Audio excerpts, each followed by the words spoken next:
That this took place in a black church obviously also raises questions about a dark part of our history. U.S. President Barack Obama reacts to the killing of 9 unarmed African Americans. Does the shooting, allegedly by a self-proclaimed white supremacist, reflect the rise of hate groups in America? Hello, I'm Anand Naidu in Washington, D.C., and this is The Heat.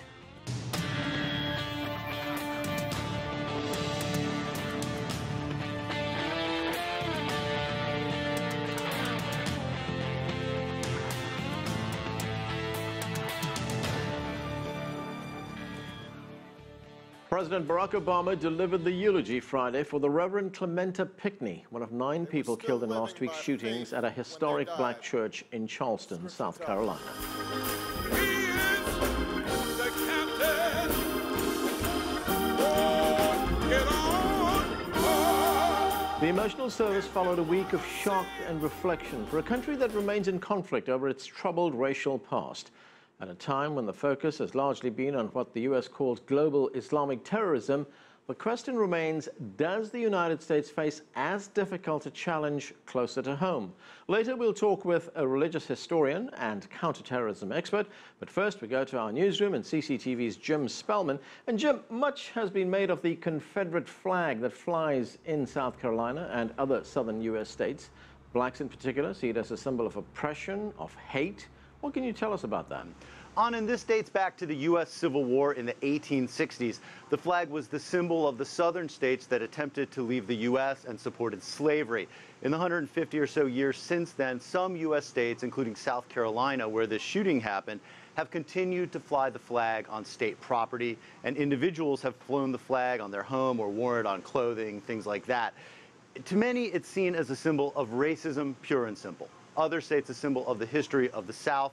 The alleged gunman in last week's shooting posted on the internet pictures of himself with the flag. Very quickly, we saw states react. In South Carolina and Virginia, the governors are calling for the flag to come down. In Alabama, the governor there went ahead and had the flag lowered. The corporate world also reacted quickly. Walmart, Amazon, eBay, Alibaba have all stopped selling merchandise with the flag. Anand? Jim, it appears that the alleged shooter that you referred to, Dylan Roof, believed in white supremacy. That's a racist hatred towards blacks. Now, since the shooting, much has been written about the number of hate groups in the United States. Are they confined to just one part of the country?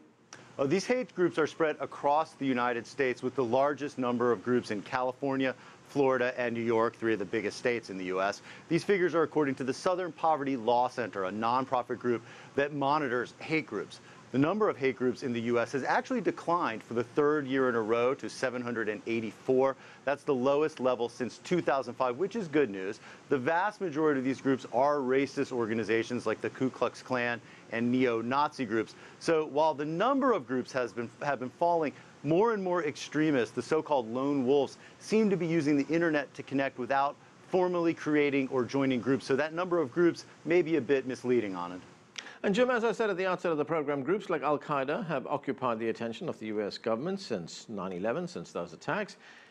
But is homegrown terrorism as big a threat?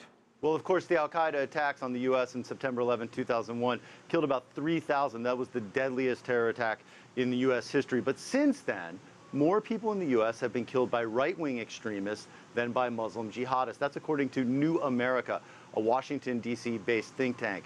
26 people have been killed in the U.S. by jihadists, they say, while 48 have been killed in right-wing terror attacks. That includes the 9 people killed in the Charleston church shooting. Groups like CARE, the Council on American Islamic Relations, have long complained that Muslims in the U.S. are unfairly targeted as potential terrorists when right-wing extremists pose the more serious threat.